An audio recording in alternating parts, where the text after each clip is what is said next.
We just came back from 4 days in Bangkok. This is what we ate and this is how much it cost. We found this place randomly on Rambutri Road. Basically chose it just because of this crazy statue at the back. We drank a lot of beer on this trip. I actually drank nothing but beer for 4 days, which is not something I'm proud of. Well, maybe a little proud.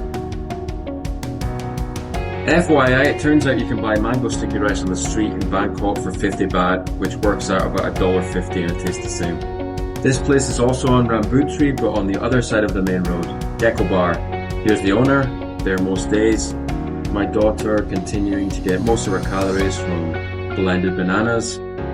This place gets extra points for bringing her a bag of colouring books to keep her occupied. My wife and I invented a unique breakfast combination that day, coffee and curry. Great for when you're in between breakfast and lunch and you don't mind spending the rest of the day sitting on the toilet. Beer was cheap here, so we went back and had a couple of Heinekens. This market was pretty impressive, and I've been to a lot of markets in Asia. We chose this place basically because it had chairs, somewhere to sit, and cold beer. Food wasn't that great, but I guess you can't expect much from being in the middle of such a touristy area. This place sells Thai and Indian food, and it's located in between the Khao San Road and Rambutri. As you can see, I didn't see the time of day as any reason not to continue to drink beer. This place was so good that we went back at night and had a curry, and I thought it was great value. This mystery place on the Khao San Road seemed to be completely without branding, which is an interesting business strategy, and as a result I've got no idea the name of this place. There's actually loads of nondescript places like this in the area. Here's another one with no obvious name. This was opposite our hotel, and it was actually the cheapest place that we ate at for the whole trip, which is probably why it was always busy. A few minutes up the road was this woman making banana pancakes, and no trip to the Khao San Road area would be complete without at least one banana pancake.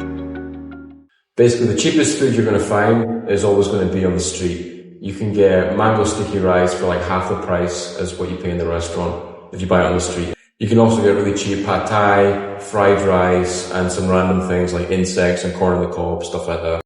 So my wife is Mexican, and she insisted that we find some Mexican food in Bangkok. This is a place that she found. There's definitely no mistaking that this is a Mexican restaurant, and I'm sure that this music was playing in my wife's head as she waited for her tacos. I still don't understand this obsession she has with finding Mexican food.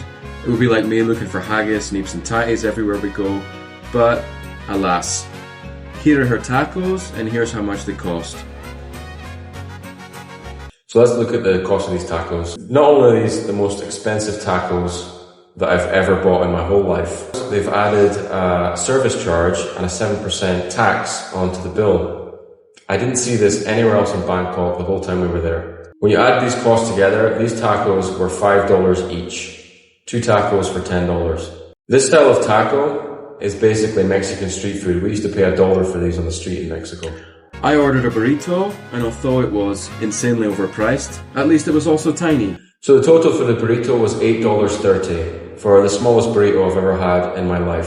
Luckily it was happy hour, and the Coronas were 2 for 1. Even with the promotion, this was the most expensive beer that I bought the whole time I was in Bangkok. At least there was no extra peanut tax or dip fee on the bill, although I'm sure that's something they're considering. La Lupita, because why spend $10 on Thai food when you can spend $27.30 on 2 tacos and a burrito?